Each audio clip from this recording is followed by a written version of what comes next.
founder of House of Insurtech for Founder Friday. James, tell me a little bit about your business. So I run House of Insurtech, and we have a software platform for insurance called InsureForce that really does the whole policy life cycle from quote and buy right the way through to whatever happens at the end, whether that's cancellation, lapse, renewal, whatever. So we're here in the financial district. We've got the Gherkin behind us, and you're quite a lean team, aren't you? You've got a team in Belgrade. Tell me a little bit about your presence in the market and your plans.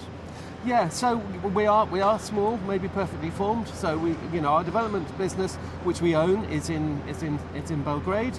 So I've got 7 people out there, front-end developers, back-end developers, DevOps, etc.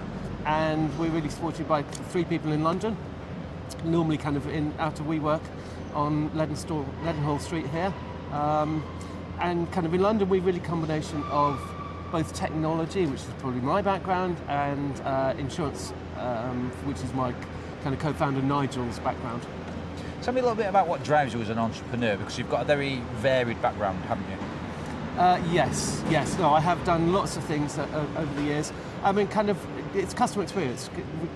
We started from the idea of customer experience. How do we, not the idea, but kind of the discipline of how do we make things that people love to use, whether that's kind of like an end customer, so kind of a quote and buy journey that they really like, but also we apply that across to the kind of people using the kind of the back office part of the platform, the policy administration. How do we make that again as easy and delightful to the users as we can do, and obviously within the discipline of actually having a kind of like a properly designed and scalable system.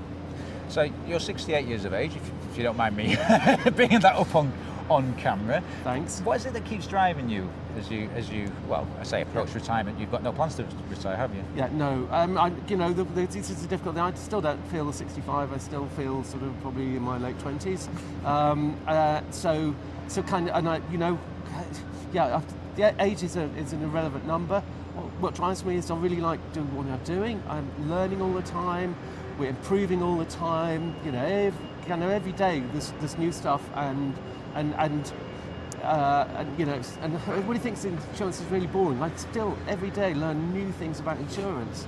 So yeah, it's that learning, I think, and excitement around that keeps me going. Away from the business, you're into your cars. So tell me about your favourite classic car.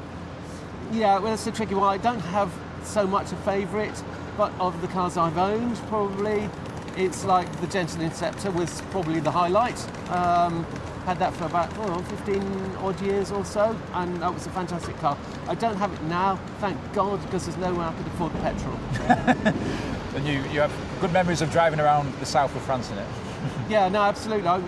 We my partner at the time, we had about a 2-week holiday driving it around France, and we did work out afterwards that we spent more on petrol than we did on hotels, food, etc., and everything I've put together. And you've got a bit of an interest in music, haven't you? So you're a bit of a Bowie fan. Do you want to tell me a little bit about your musical tastes growing up as a young man? Yeah, no. So Bowie has been there throughout. Throughout my life, really. He was always there, right from the start. I was fortunate enough to see him when he was at Ziggy Stardust incarnation, but followed him right the way through, and all the way, kind of, when I was younger. You always used to know there was a kind of a good crowd of people that you could kind of associate with by just going to Bowie nights, and that's how my introduction to kind of living in London was meeting people through going to Bowie nights. And tell me how you used to dress up for these Bowie nights.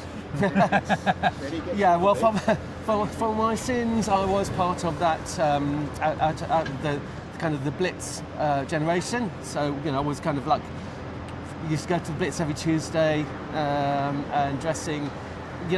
We'd often go out on the Sunday, the Saturday beforehand, go to places like Lawrence Corner, buy lots of second-hand clothes and dress up how we liked, whatever. I used to do something similar with Gatecrasher, if that means anything to you, with trance music, but maybe not quite the same thing. Over my head.